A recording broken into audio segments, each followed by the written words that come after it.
ಈ ವರ್ಷದ ಬೆಂಗಳೂರು ಅಂತಾರಾಷ್ಟ್ರೀಯ ಚಲನಚಿತ್ರದಲ್ಲಿ ಸ್ಪೆಷಲ್ ಅಟ್ರಾಕ್ಷನ್ ಏನು ಅಂದರೆ, ಸರ್ಕಾರ ನಮಗೆ ಕೊಟ್ಟ ಟ್ಯಾಗ್ ಲೈನ್ ತುಂಬ ಇಂಪಾರ್ಟೆಂಟ್. ಡಾಕ್ಟರ್ ಶಿವರುದ್ರಪ್ಪನವ್ರು ಬರೆದಿರೋದು. ಅಶ್ವಥ್ ಅವ್ರನ್ನ ನಾವು ಮರೆಯೋಕ್ಕೆ ಸಾಧ್ಯ ಇಲ್ಲ. ಅವರ ಟ್ಯೂನು, ನಾನೇ ಕೀಬೋರ್ಡ್ ನುಡಿಸಿರುವಂಥ ಈ ಹಾಡಿನ ಟ್ಯಾಗ್ ಲೈನ್, ಆಕಾಶದ ನೀಲಿಯಲ್ಲಿ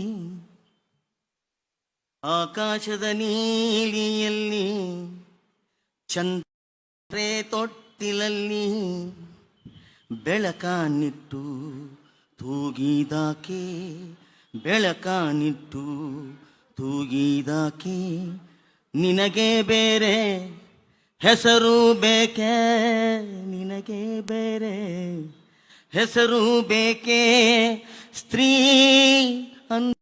ಅಷ್ಟೇ ಸಾಕೆ, ಸ್ತ್ರೀ ಅಂದರೆ ಅಷ್ಟೇ ಸಾಕೆ. ಈ ಆಶಯದ ಸ್ಫೂರ್ತಿ ಇರುವ 65 ದೇಶಗಳ 250 ಚಿತ್ರಗಳು ನಮ್ಮ ಚಿತ್ರೋತ್ಸವದಲ್ಲಿ ಸ್ಪರ್ಧಾ ವಿಭಾಗಗಳನ್ನು ಸೇರಿ ಪಾಲ್ಗೊಳ್ಳಿದೆ. ಇಡೀ ಭಾರತದಲ್ಲಿ ಇಷ್ಟು ಸಂಖ್ಯೆಯ ಫ್ಯೂಚರ್ ಲೆಂತ್ ಫಿಲ್ಮ್ಸ್ಗಳನ್ನು ಪ್ರೋಗ್ರಾಮ್ ಮಾಡಿರುವ ಚಿತ್ರೋತ್ಸವ ಇನ್ನೊಂದಿಲ್ಲ. ಇದಕ್ಕೆ ಚಪ್ಪಾಳೆ ಬರಲೇಬೇಕು. ನಾವು ಪ್ರಸ್ತುತಪಡ್ತಾ ಇದ್ದೀವಿ. ಈ ಬಾರಿ ಪ್ರತಿಷ್ಠಿತ ಅಂತಾರಾಷ್ಟ್ರೀಯ ಚಿತ್ರೋತ್ಸವದಲ್ಲಿ ಪ್ರಶಸ್ತಿ ಪಡೆದ, ಮಾನ್ಯತೆ ಪಡೆದ ಸುಮಾರು 150ಕ್ಕೂ ಹೆಚ್ಚು ಚಿತ್ರಗಳು ಪ್ರದರ್ಶನದಲ್ಲಿರುವುದು ಹೆಮ್ಮೆಯ ಸಂಗತಿ. ಮತ್ತೊಂದು ವಿಷಯ ಏನಂದ್ರೆ, ಈ ಬಾರಿ ದೇಶ ವಿದೇಶದ 65ಕ್ಕೂ ಹೆಚ್ಚು ಮಹಿಳಾ ನಿರ್ದೇಶಕರು ಮಹತ್ವದ ಸಮಕಾಲೀನ ಚಲನಚಿತ್ರಗಳು ನಮ್ಮ ಚಿತ್ರೋತ್ಸವದಲ್ಲಿ ಭಾಗವಹಿಸಿದೆ. ಇದಕ್ಕೂ ಚಪ್ಪಾಳೆ ಬರಲೇಬೇಕು. ಮೊದಲ ಬಾರಿಗೆ ಚಲನಚಿತ್ರ ತಂಡಗಳಿಗೆ ರೆಡ್ ಕಾರ್ಪೆಟ್ ವೆಲ್ಕಮ್ನ ಹಮ್ಮಿಕೊಂಡಿದೆ. ಸೊ ಎಲ್ಲ ಚಿತ್ರತಂಡಗಳು ರೆಡ್ ಕಾರ್ಪೆಟ್ ವೆಲ್ಕಮ್ ಅಲ್ಲಿ ಬರಬಹುದು. 91 ವರ್ಷದ ಕನ್ನಡ ಚಿತ್ರರಂಗ ಇತಿಹಾಸವನ್ನು ಬಿಂಬಿಸುವಂತಹ ಫೋಟೋ ಎಕ್ಸಿಬಿಷನ್ ಏರ್ಪಡಿಸಲಾಗಿದೆ. 99 ವರ್ಷ ನಮ್ಮ ಕನ್ನಡ ಇಂಡಸ್ಟ್ರಿಗೆ ಅದನ್ನು ಬಿಂಬಿಸುವಂತಹ ಫೋಟೋ ಎಕ್ಸಿಬಿಷನ್ ಕೂಡ ನಡೆಯುತ್ತೆ. ಕನ್ನಡ ಚಲನಚಿತ್ರರಂಗದಲ್ಲಿ ಅಪಾರ ಸೇವೆ ಸಲ್ಲಿಸಿರುವ ಲೆಜೆಂಡ್ಸ್ಗಳಿಗೆ ಗೌರವ ಸಲ್ಲಿಸಲು ಲೂಲು ಮಾಲ್ನಲ್ಲಿ ವಾಲ್ ಆಫ್ ಆನರ್ ಏರ್ಪಡಿಸಲಾಗಿದೆ. ಅಲ್ಲಿ ಜಾಗ ಕಡಿಮೆ ಇರೋದ್ರಿಂದ ಸೆಲೆಕ್ಟ್ ಮಾಡ್ಕೊಂಡಿದ್ದೀವಿ.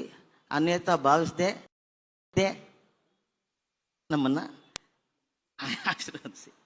ನಮ್ಮ ಚಿತ್ರೋತ್ಸವದ ಹೊಸ ಕಾರ್ಯಕ್ರಮಗಳು ಲೂಲು ಮಾಲ್ನ ಆವರಣದಲ್ಲಿ ಸೇರಿ ಪ್ರತಿದಿನ ಸಂಜೆ 7 ಗಂಟೆಗೆ ಓಪನ್ ಏರ್ ಫಿಲ್ಮ್ ಸ್ಕ್ರೀನಿಂಗ್ ಇರುತ್ತೆ. ಅಂದ್ರೆ ಟೆಂಟ್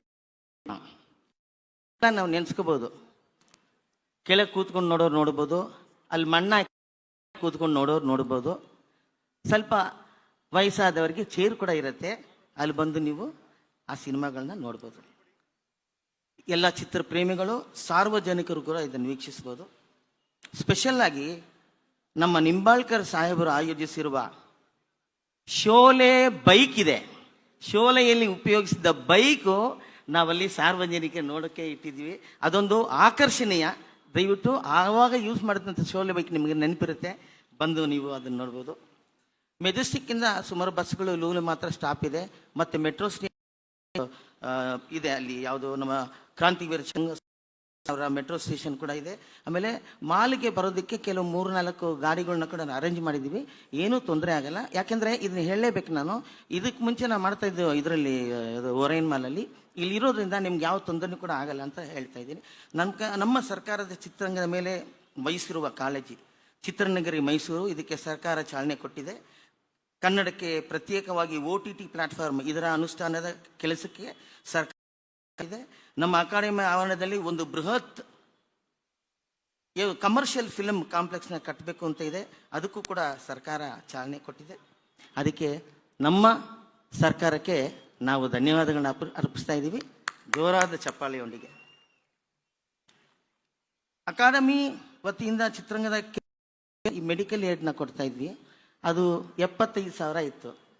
ಸರ್ಕಾರಕ್ಕೆ ನಾವು ಮನವಿ ಮಾಡಿದ್ವಿ, ಸ್ವಲ್ಪ ಈ ಹಾರ್ಟ್ ಪ್ರಾಬ್ಲಮ್ ಅಥವಾ ಕಿಡ್ನಿ ಪ್ರಾಬ್ಲಮ್ ಇರೋರಿಗೆ 75,000 ಸಾಲಲ್ಲ ಅಂತ ಸರ್ಕಾರಕ್ಕೆ ಮನವಿ ಮಾಡಿದಾಗ ಏಕದಮ್ ಅದನ್ನು 1.5 ಲಕ್ಷಕ್ಕೆ ಭರ್ತಿ ಮಾಡಿದ್ದಾರೆ. ಈಗ ಎಲ್ರಿಗೂ ಆ 1.5 ಲಕ್ಷ ನಮ್ಮ ಸರ್ಕಾರದಿಂದ ಸಿಗುತ್ತೆ. ಇದು ನಿಜವಾದ ನಮ್ಮ ಶ್ಲಾಘನೀಯ ವಿಷಯ.